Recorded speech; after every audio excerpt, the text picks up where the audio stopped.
medicamentos de manera sintética en los laboratorios, existiendo más de 50 productos, ¿no es cierto?, con el nombre de glucocorticoides. Lógicamente que también estos glucocorticoides, pese a que tienen una función específica, también al igual que la aldosterona pueden retener sodio y agua. Recordemos que la aldosterona es un mineralocorticoide o un mineral corticoide, ahora sí también se lo pone, porque regula sobre todo el sodio, o sea, cuando hablo de sodio estoy hablando del fluoruro de sodio en realidad, y los androsteroides. Entonces esos tres grupos se encuentran en la corteza suprarrenal. A partir de ese principio, que no es más que una estructura que proviene del ciclo pentano peridrofenantreno, que lógicamente tiene como anillo fundamental a otra sustancia denominado colesterol. Colesterol es un elemento que tiene ese anillo, del cual derivan todos los sistemas hormonales que corresponden a ese anillo esteroideo. Entonces, vemos en la introducción el hecho de considerar el asma como una enfermedad inflamatoria. Aquí tenemos la inflamación, ha supuesto un importante cambio en el enfoque terapéutico que acentúa el tratamiento antiinflamatorio sobre el broncodilatador. Entonces, cuando estamos hablando de inflamación y como consecuencia de eso aparece la hipersecreción bronquial, estamos hablando de los corticoides como elemento importante, ¿no?, con respecto a esta otra parte, es la broncoconstricción que resolvemos con estos medicamentos que ya hemos pasado la clase con respecto a ello. Entonces, la introducción de estos esteroides de forma inhalatoria, esto es importante porque la mayor parte de los pacientes deberían de ser tratados con corticoides inhalatorios, porque que quede claro, existen estos corticoides para aplicar por vía parenteral. Es decir, me estoy refiriendo a la vía intramuscular, ¿por qué no decirlo igual a la vía intravenosa? Y por qué también no mencionar que se pueden utilizar por vía oral, pero cuando se usan esas vías hay una actividad sistémica que lleva a un problema más serio, que no solamente un problema, pero digamos uno de los problemas serios sería el síndrome de Cushing, y el otro que tiene una notable actividad sobre el sistema inmunológico deprimiéndolo.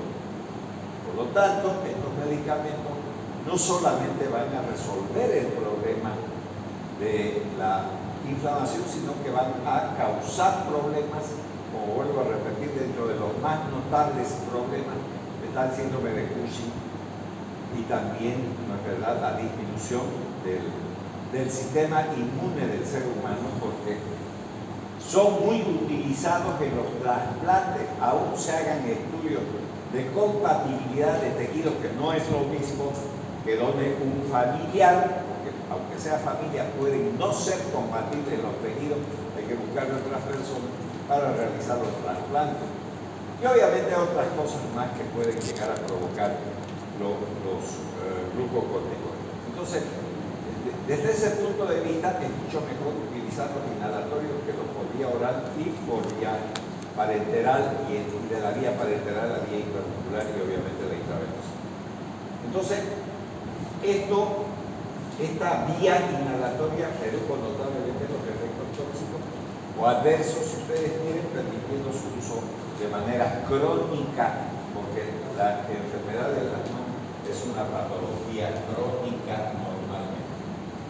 Bueno, el origen, entonces, ya hablamos de la corteza suprarrenal. Recuerden que tiene dos partes, la glándula suprarrenal, la médula, donde se secreta noradrenalina y adrenalina, y la parte, digamos, cortical, o sea, la corteza suprarrenal, sintetiza tres clases de esteroides.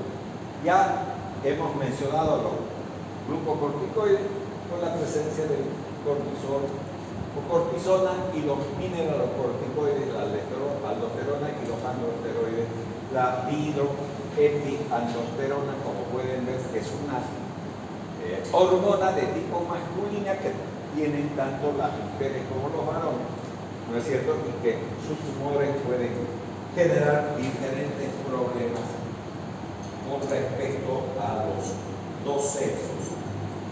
Bueno, aquí tenemos esteroides sintéticos. ¿De dónde se generaron esos esteroides sintéticos? Vuelvo a repetir, a partir del anillo esteroideo, que es la base fundamental del colesterol y que además da origen a todos los esteroides que genera el cuerpo del ser humano. En este caso estoy hablando tanto de los glucocorticoides como de la aldosterona, y por qué no decirlo de la ACTH o hormona adrenocorticotropa, incluyendo lógicamente el primero que mencioné, que es el colesterol. Bueno, dentro de estos esteroides sintéticos, todo lo que está en negro puede igual servir para el asma, pero como ya hemos visto en la anterior diapositiva, entonces se recomienda la inhalatoria. Dentro de eso está la triamcinolona, que viene con el nombre de Fenacor, ustedes pueden ver, la dexametasona, que viene con el nombre de Decanor, la declometasona de Clovel, la flunisolida aerobit y la fluticasona Clovel. Eso no quiere decir que la prednisona, betametasona y metilprednisolona no puedan utilizarse, sí se pueden utilizar, pero no son los que se usan de manera corriente, porque las indicaciones mucho más modernas dicen que la mejor aplicabilidad siempre va a ser la vía inhalatoria, sobre todo en una enfermedad crónica como es el asma. Desde el punto de vista químico, este es el ciclopentano peridofenastreno, la base estructural, si ustedes quieren, del colesterol. Y cuando dicen vendemos aceite sin colesterol, no está bien, no está bien. Parecería que fuese bueno eso, pero no es bueno, porque muchas hormonas del ser humano tienen este anillo y necesita de alguna manera el ser humano consumir este anillo, que es la base fundamental. Vuelvo a repetir, no es verdad, el colesterol. Bueno, el colesterol lo tienen los aceites, ya saben ustedes. ¿No es verdad? Por ejemplo, modificaciones en este lugar es necesaria la función hidroxilo, o oxidrilo o hidroxilo, ¿no es verdad? Para la actividad mineralocorticoide y para la actividad glucocorticoide es importante. Modificaciones en eso, entonces modificarían esta actividad. Y ustedes pueden ver otro punto, si quieren observar de esta imagen. La introducción del flúor aumenta la actividad mineralocorticoide y glucocorticoide. O sea que si aquí se pone un flúor, entonces habrá cambios importantes. Todo está referido, como pueden ver, a lo mismo. Yo solamente he agarrado 2 puntos de lo que ustedes están viendo. Entonces esto viene a ser la base estructural de las hormonas, de las que vamos a hablar ahora, pero también vuelvo a repetir, se podría hablar de la progesterona, de la testosterona, de la hormona adrenocorticotropa. Todas son hormonas esteroideas, provienen del colesterol, vuelvo a repetir. Y aquí tenemos, ¿no es cierto?, todos estos anillos son ciclopentano peridofenastreno. Y obviamente, de los que vamos a hablar hoy día es del cortisol, que es una hormona que genera nuestro organismo, igual que la cortisona, pueden observar ustedes, ¿no es cierto?, ambos anillos con sus respectivos átomos de carbono, etcétera, etcétera. Entonces, ya tenemos una idea de lo que vamos a hablar el día de hoy, ¿no? Y vamos a ver los dos aspectos también, cómo funciona desde el punto de vista el medicamento como antiinflamatorio y cómo también el mismo medicamento puede generar problemas de tipo inmunológico, deprimiendo la inmunología. Entonces, los corticoides en mecanismo de acción actúan sobre varios componentes de la respuesta inflamatoria. Estamos aquí. No inhiben la liberación de mediadores por los mastocitos, eso vamos a mirar en una imagen también cuando estemos hablando de la parte inmunológica. Y también vamos a hablar sobre estas otras células, por ejemplo, la presencia de macrófagos y eosinófilos, que es común encontrar en los pacientes que tienen esas reacciones antígeno-anticuerpo, que en este caso está centrado en el asma, porque existen otras patologías que también podemos decir, por ejemplo, la artritis reumatoidea también tiene ese mismo origen y demás patologías relacionadas con la reacción antígeno-anticuerpo, desde, si se quiere, las alergias. Ya. Por esta razón, entonces, estos corticoides no bloquean en dosis única la respuesta inmediata al alérgeno. O sea, no van a frenar, dice la broncoconstricción, ¿no es verdad?, la hipersecreción mucosa y el edema. No necesariamente lo van a hacer, pero sí, en alguna medida, esa actividad antiinflamatoria va a repercutir sobre todo en la hipersecreción bronquial. En cambio, bloquear la respuesta inflamatoria tardía y como consecuencia la hiperactividad bronquial, que se va a manifestar como hipersecreción bronquial al final de cuentas. Por lo tanto, la acción antiasmática aguda de los corticoides no es inmediata, sino que tarda entre 4 a 6 horas de manifestarse. O sea, no hay una actividad rápida en ese sentido, pero sí va a aparecer dentro de las 4 horas ya o las 6 horas de manifestar su actividad. Esto también es importante tener presente, porque el médico no debe de prometer que tras que le pongan la inyección, tras que le hagan inhalar un medicamento, el paciente va a resolver inmediatamente su problema. No lo va a hacer porque aquí dice, y nadie puede cambiar la cosa que va a hacer el medicamento entre 4 o 6 horas. Y hay un margen, si ustedes gustan, de 2 horas. Uno puede ya manifestar su actividad a las 4 horas o a las 6 horas. No es todo igual y eso siempre hay que explicar al paciente, ¿no? Y incluso hay que explicarle a los mismos médicos. Ya les he explicado en anestésicos, los cirujanos, por ejemplo, quieren que la anestesista genere la anestesia ya. Es que no hay ya, el anestesista no hace nada, solamente aplica el medicamento y el medicamento es el que va a realizar la actividad, no es el fisiólogo, no el pediatra, no el médico internista, no. Es el medicamento el que hace eso. Y por otra parte, la reducción entonces de la hiperactividad bronquial es gradual y puede además requerir varios meses. El asma en realidad, obviamente que hay asma agudo, pero generalmente es una enfermedad crónica, ¿no? Cuando el asma es manifiesta. Bueno, la administración continuada de corticoides también reduce la respuesta inmediata a los alergenos y previene el asma inducida por el ejercicio. Entonces, vamos a ir viendo poco a poco cómo funciona esto también.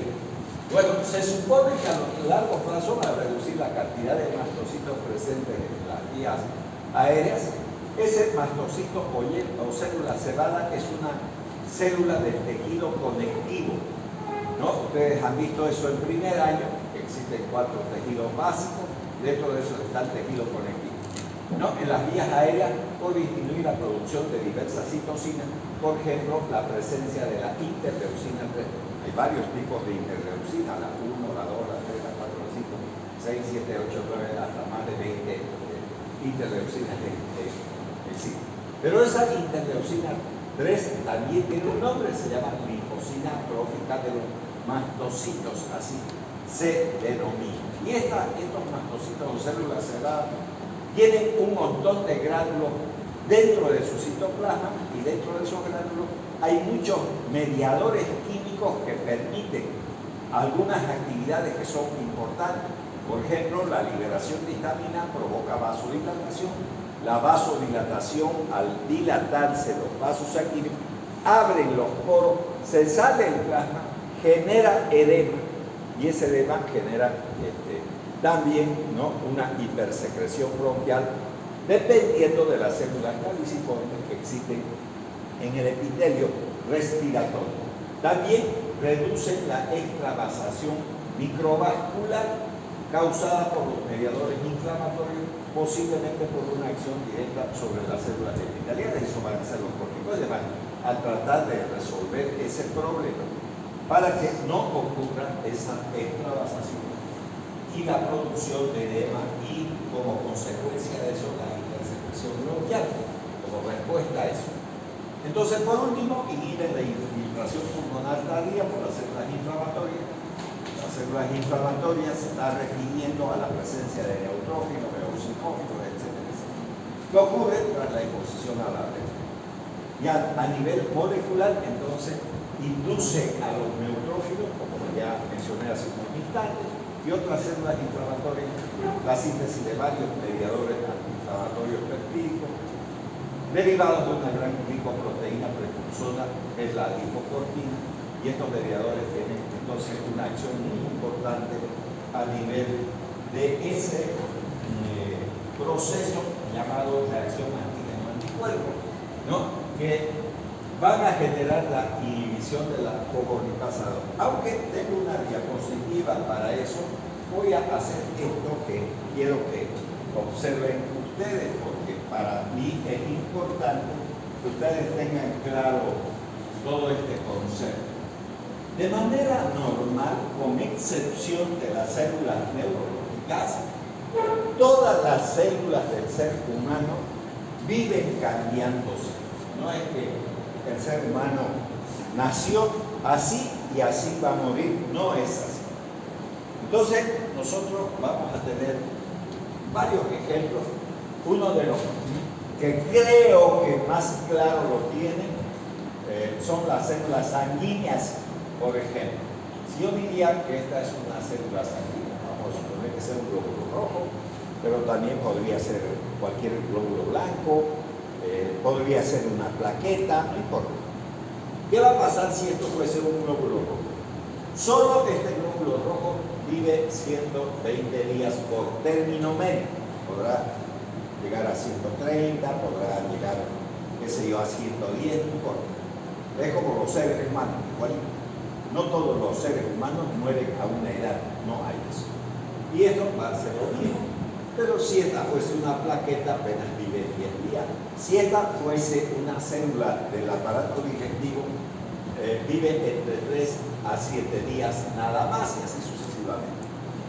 Pero estas células, cualquiera de las células, tiene, de acuerdo a la descripción de Washington y Crick de la biología celular, dice que esta membrana está constituida por dos elementos importantes: la presencia de lípidos por un lado, de los lípidos, y por otra, ¿no?, las proteínas.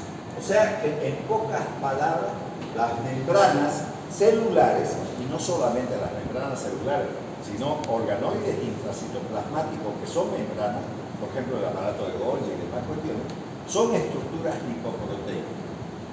¿Tienen azúcares? Sí tienen hidratos de carbono. Si se trata de una membrana, pues los poros sí tienen, son glicoproteínas normalmente.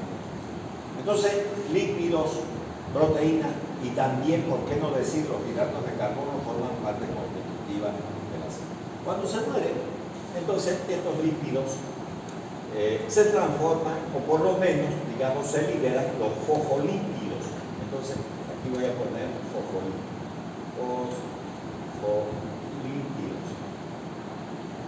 Estos fosfolípidos son importantes para hablar de este elemento que está aquí. Y entonces, mediante una enzima llamada fosfolipasa A2, ¿no?,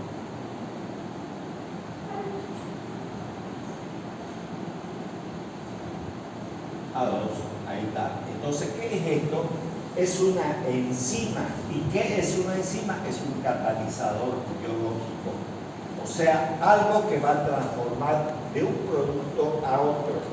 Y entonces, en base a esta fosfolipasa A2, vamos a obtener un eicosanoide. Eicos quiere decir 20, y eso significa que tiene 20 carbonos, llamado ácido araquirónico.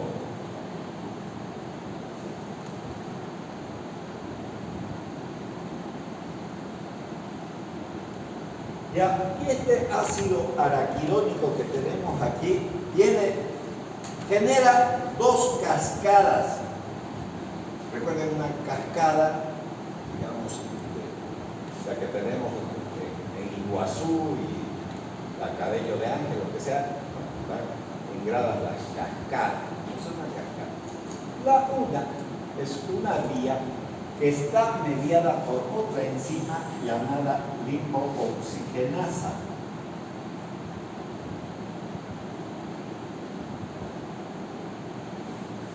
Que va a generar un producto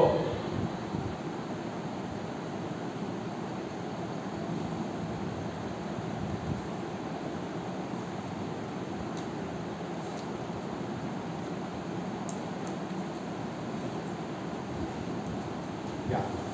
Entonces va a generar este producto que se llama 5-hidroxiperoxitetraenoico. Ahí. Tetraenoico. ¿Cómo se llama? 5-hidroxiperoxitetraenoico, que es un eicosanoide, el cual va a generar el leucotrieno B4 y otros leucotrienos, vamos a poner aquí, después lo vamos a escribir. La otra vía que es importante, entonces ya no es de la vía de las lipooxigenasas, sino de la ciclooxigenasa. Y existen en realidad tres de ellas. Una, la más importante, es la ciclooxigenasa 1, porque participa de los procesos biológicos o fisiológicos. Y la otra se llama ciclooxigenasa 2, y esta es inducida por los problemas inflamatorios. Esta se llama constitutiva y esta se llama, digamos, inducida, porque es inducida por los problemas inflamatorios. Pero de esta ciclooxigenasa 1 se desprende otra ciclooxigenasa, ¿no?, llamada ciclooxigenasa 3. A partir de esto, entonces se forman lo que se denomina en la transformación del ácido araquirónico en prostanoides.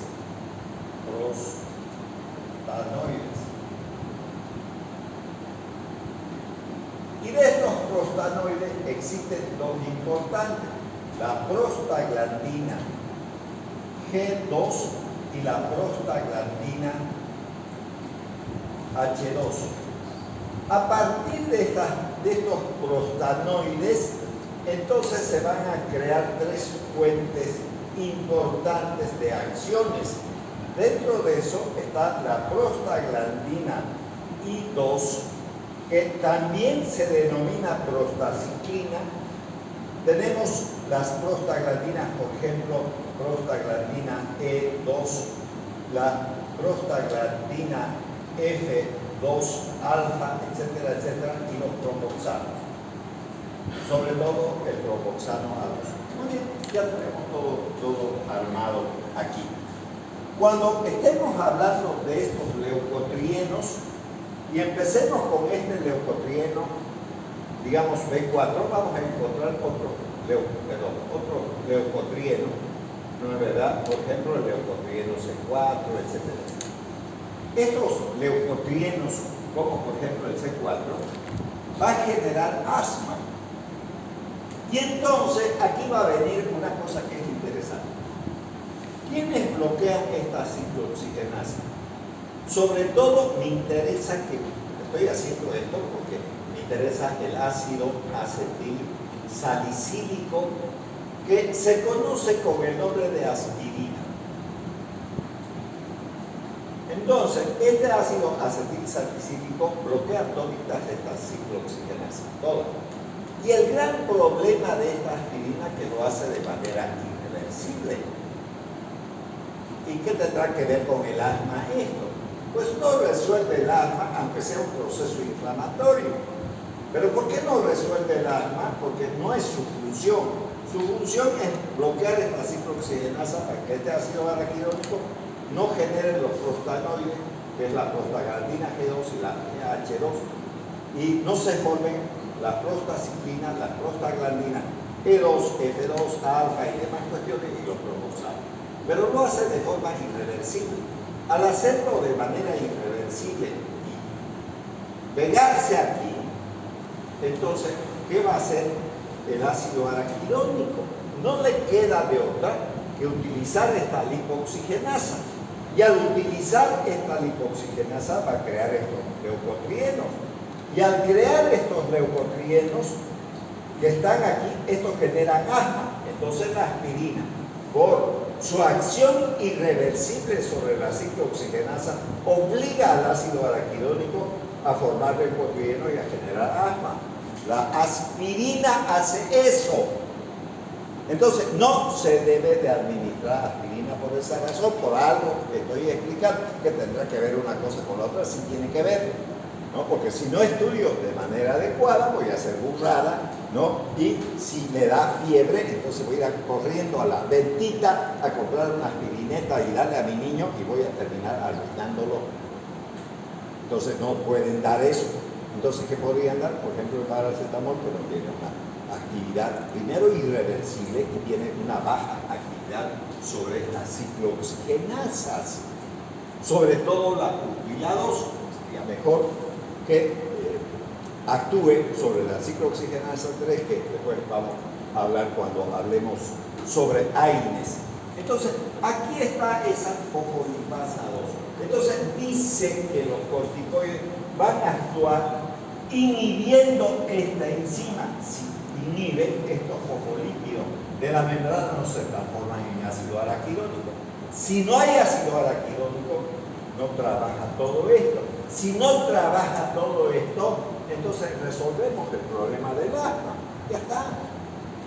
¿No? Pero además nosotros podemos, de este esquema que tenemos aquí, bloquear estos leucotrienos si los bloqueamos. Entonces, con medicamentos antileucotrienos o antilipooxigenasa evitamos también el asma. Por lo tanto, es importante el conocimiento de ese mecanismo de acción, porque el mecanismo de acción me va a decir qué medicamentos debo de utilizar para resolver ese problema, porque si no, estamos perdidos. Entonces, no es nomás, dale para la fiebre esto. No, no es así, no es así. Porque si hacen eso, entonces quiere decir que no saben nada. Entonces, por lo tanto, la producción de eicosanoides, vuelvo a repetir, la palabra eicos significa 20 ¿qué? Carbonos derivados del ácido araquidónico. Aquí tenemos leucotrienos, prostaglandinas, el factor activador de plaqueta, que se llama tromboxano A2. Recuerden que los tromboxanos generan la agregación plaquetaria. ¿Y qué significa agregación plaquetaria? Que unas plaquetas se unan con otras y formen lo que se denomina tapón plaquetario. Eso estudiaron en fisiología, lo que estudiaron, porque hay gente que ve fisiología y no estudió nada. Entonces, quiero reiterarles que eso tiene que ver con la coagulación de la sangre, ¿no? Ya vieron la parte hematológica, 60 años. Asimismo, los grupos corticoides inducen también a la síntesis de otros mediadores peptídicos cuyas propiedades inflamatorias, ¿no es verdad? O antiinflamatorias, no están mediadas por la inhibición de la fosfolipasa 2. Es decir, hay procesos inflamatorios que sí están mediados por la fosfolipasa 2, pero hay otros procesos que participan en la inflamación que no tienen mucho que ver con esta, digamos así. Entonces vamos a seguir viendo. Entonces, por ejemplo, responsable de la estabilización de la permeabilidad capilar. ¿Cuándo hablamos de eso? De esa inflamación que no tiene nada que ver con esto que acabo de decir. Estoy hablando de esa célula que contiene muchos gránulos dentro de su citoplasma, obviamente ahí está su núcleo, que se llama mastocito. O célula celada, ¿de quién? Del tejido conectivo.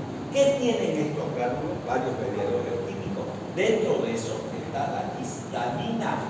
No es la única, no es el único mediador químico. Entonces, bloqueando la histamina no voy a resolver todo este problema. Porque ¿qué tiene que ver un antihistamínico con todo esto? Nada, absolutamente nada. Pero sí participa del proceso inflamatorio también. Y entonces, si se revienta este mastocito, si agarra y listo, se rompió la membrana, empiezan a salir estos gránulos aquí. Y dentro de esto, la histamina, que no es el único mediador. ¿Qué hace esto?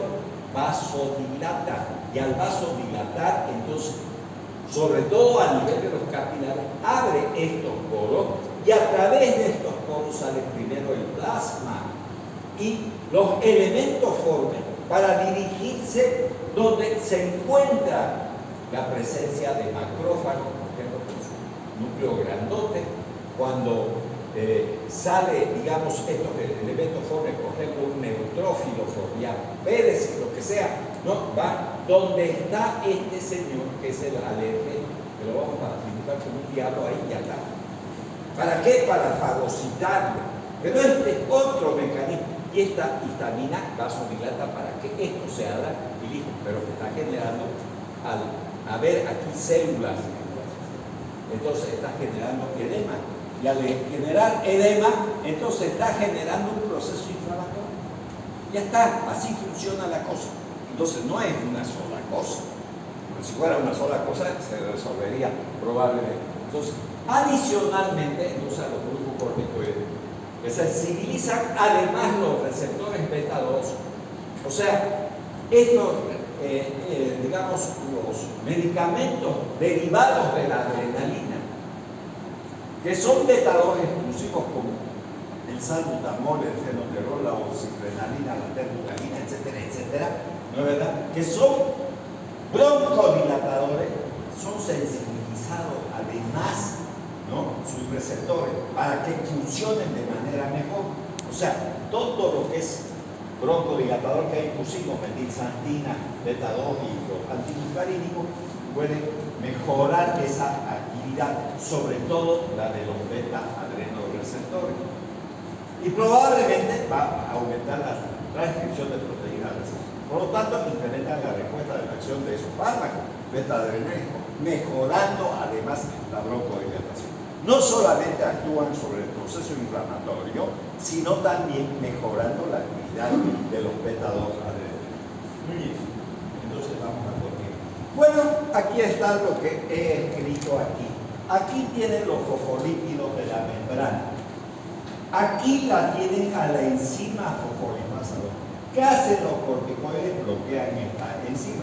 Si bloquean esta enzima, entonces no se forma esta estructura. ¿Y qué diablos es esto? Entonces es justamente el ácido araquidónico, que es un eicosanoide, y eicos quiere decir 20 carbonos.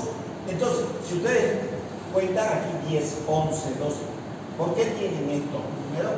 Porque están señalando los carbonos. Aquí está el 1, aquí está el 3, etcétera, etcétera, y terminan en el número 20. ¿Y qué es eso? Es el ácido araquidónico, el cual tiene dos vías importantes: la vía de la lipoxigenasa y la vía de las ciclooxigenasa 1 y 2, dice aquí, a partir de la prostaglandina H2 sintetasa, que es una enzima que genera eso. Entonces, como no entra todo el esquema completo, entonces continuamos con la siguiente diapositiva para poder ver lo que yo he dibujado ahí. Y entonces aquí tenemos los fosfolípidos de la membrana. Aquí está la fosfolipasa 2, la cual va a bloquear los corticoides, generando el ácido araquidónico. Esta fosfolipasa es una enzima que transforma estos fosfolípidos en ácido araquidónico.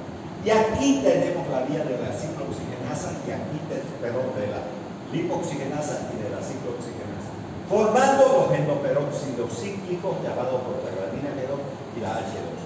Esta se llama prostanoides, esto de aquí, y generan la prostaciclina, aunque aquí diga prostaglandina I2, se llama prostaciclina esta sola.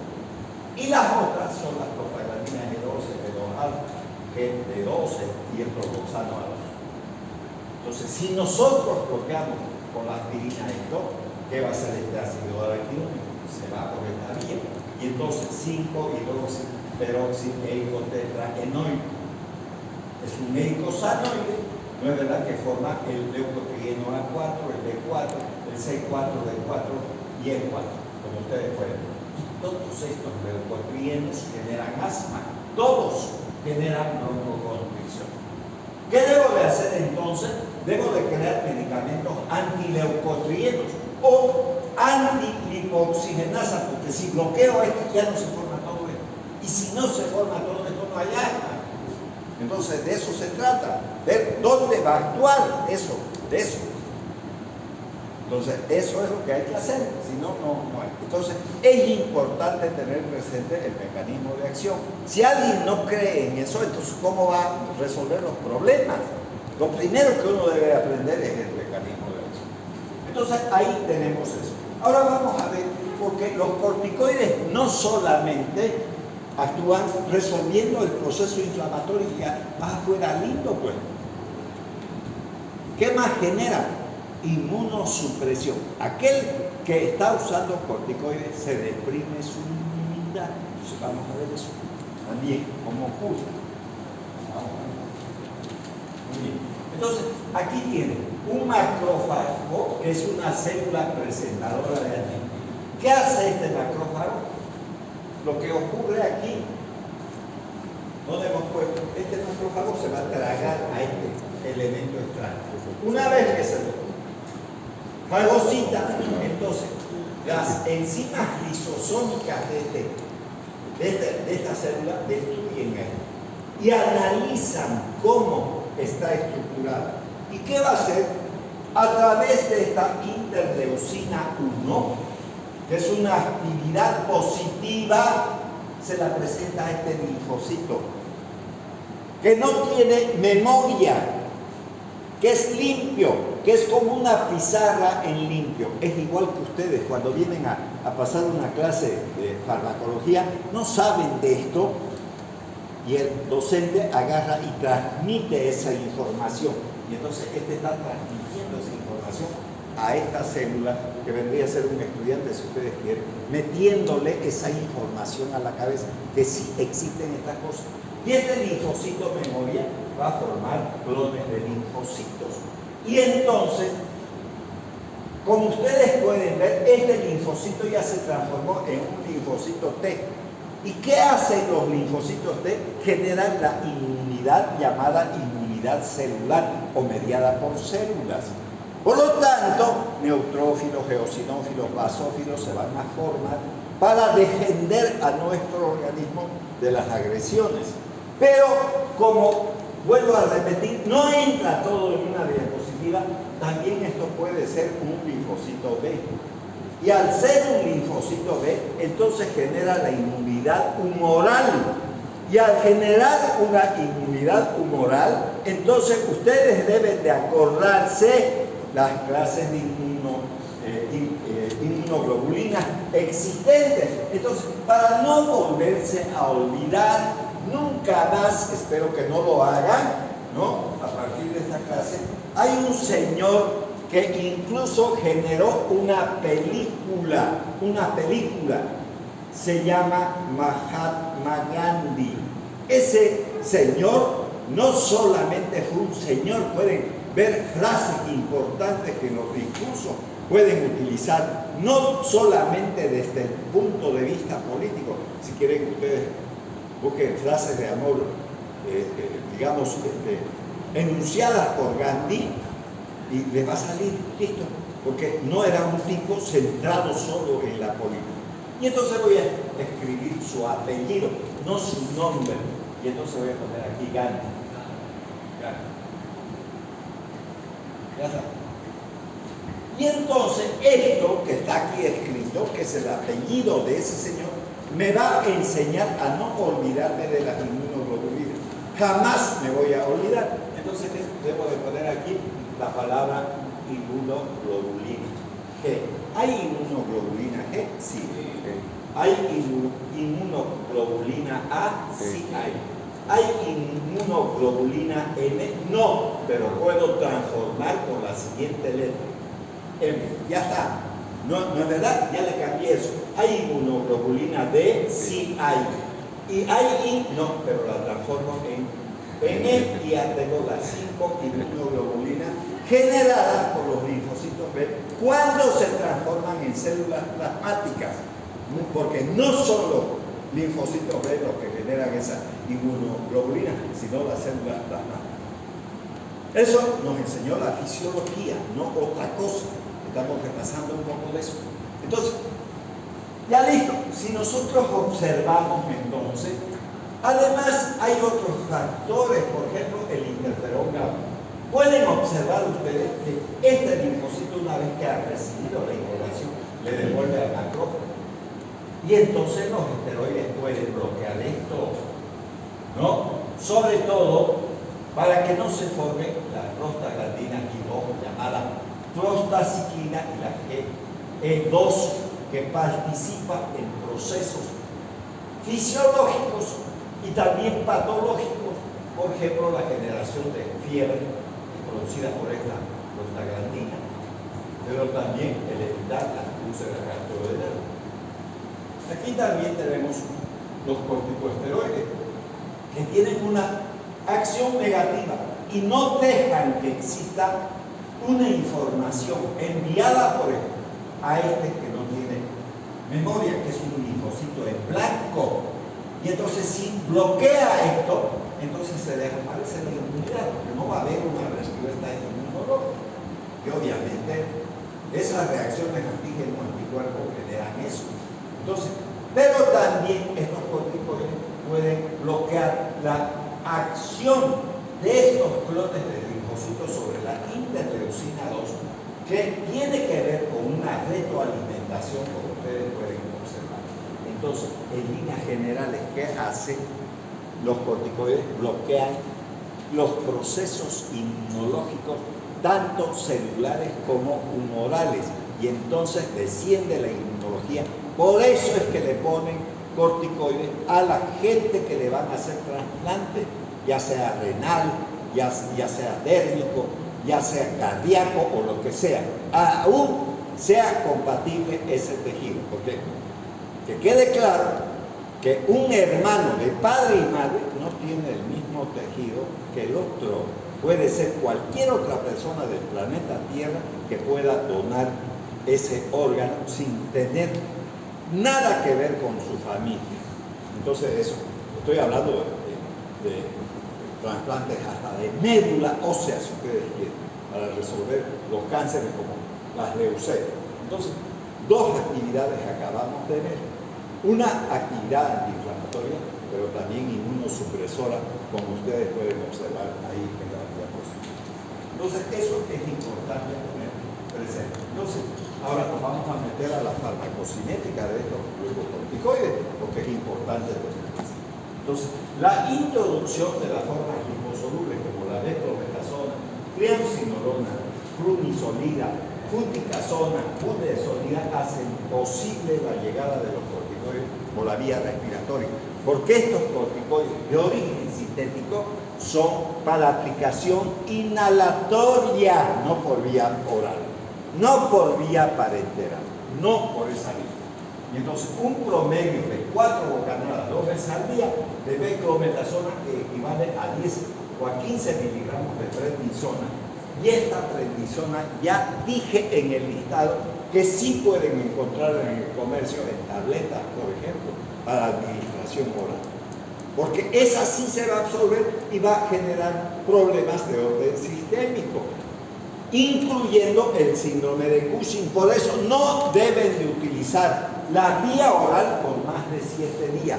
Pero cuando la utilicen, si le han dado una tableta para hacerlo sencillo, ¿no?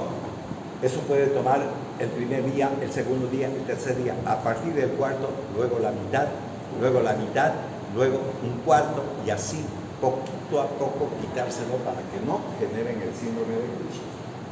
Pero recuerden que los corticoides tienen un ciclo llamado ciclo circadiano. ¿Y qué significa eso? Significa que se levantan a las 6 de la tarde, se despierta la glándula y se duerme a partir de las 6 de la mañana. Entonces, no es conveniente darle los corticoides por la noche, porque si no van a generar síndrome de Cushing. Siempre es preferible hacerlo por la mañana, o sea, después de las 6 de la mañana, 8 de la mañana y ya está. ¿Listo? Entonces, y por decir las 4 de la tarde, porque también en la hora del almuerzo, ¿no?, se despierta esa glándula también, con la comida. Y entonces, cuando la gente viene aquí y cada rato va al kiosco a comprar qué comer o tragar o lo que quieran ustedes, ¿no?, entonces están generando salida de los corticoides y empiezan a enchancharse. ¿Por qué? Porque aumenta, ¿no?, la cantidad de corticoides y retienen sodio y agua, además les hace dar apetito. Y entonces dicen, ¿por qué engordaré, no? Porque vas a tragar cada rato.